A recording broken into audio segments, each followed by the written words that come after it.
कथा से पहले थोड़ी सी एक और बात, कि हमारे पवन पुत्र हनुमान ने लंका में 4 प्रकार की नीतियों का जो है प्रयोग किया। तो 4 नीतियां कौन सी महाराज? शाम, दाम, दंड और भेद।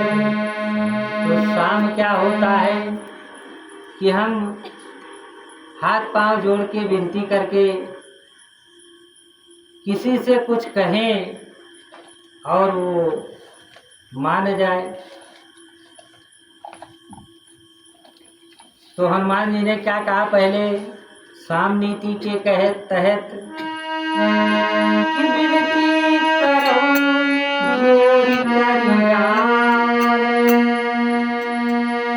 लेकिन अब रावण को साम नीति कहाँ भाएगी महाराज, कोई प्रभाव नहीं हुआ। तो फिर पवन पुत्र ने उसको दाम नीति दिखलाई। क्या? राम चरण पंकज उर धरहु, राम चरण पंकज उर धरहु, राम चरण पंकज उर धरहु, राम चरण पंकज उर धरहु, लंका अचल राज तुम धरहु, लंका अचल राज तुम धरहु। हनुमान जी ने कहा कि रावण, अगर तुम राम के शरणागति चलते हो तो लंका में तुम्हारा अचल राज्य हो जाएगा। वो भी नहीं भाया, क्योंकि रावण के बस में सब थे महाराज। कौन कौन? बाबा लिखते हैं क्या कि मेरे चोरी के चढ़ते ही त्रिलोक कांपने लगते हैं। यमलोक में सुरेश आई मेरे घर पाने भरते हैं। तो जिसके पास सोने की लंका हो उसको भला दाम नीति कैसे प्रभावित करेगी? दाम नीति का मतलब महाराज कुछ लय दे के काम बनाए लो, उसमें भी नहीं फंसा रावण। तो तीसरी नीति दंड नीति आई।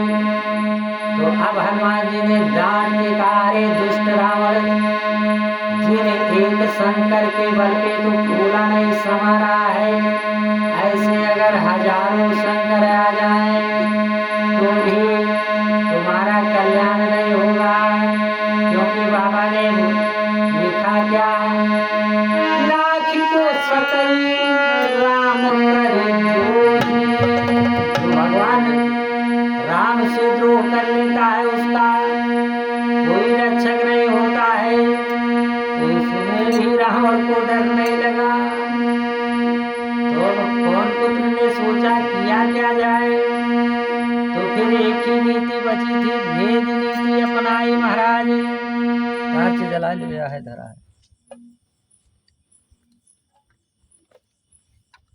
तो जब भेद नीति का प्रयोग किया, तो भेद नीति क्या थी कि पूरे लंका को जला दिया, लेकिन एक विभीषण महाराज का घर बचा दिया। और विभीषण को अलग क्यों करना चाहते थे पवन पुत्र? क्योंकि धर्मपरायण अगर लंका में कोई था तो विभीषण महाराज ही थे। जब तक विभीषण लंका में रहे, भगवान राम ने रावण को मारने का प्रबंध नहीं किया, यत्न नहीं बनाया। तो जब विभीषण का घर नहीं जला तो दरबार लगा।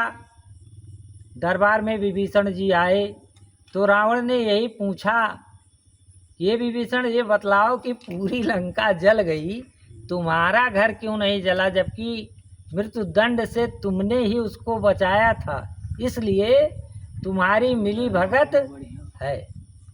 तो ये हुई भैया भेद नीति।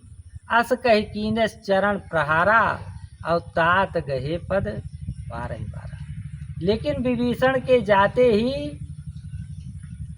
राजयोग लो रावण का चला गया। तो फिर आगे कथा में अब देखते हैं क्या होता है।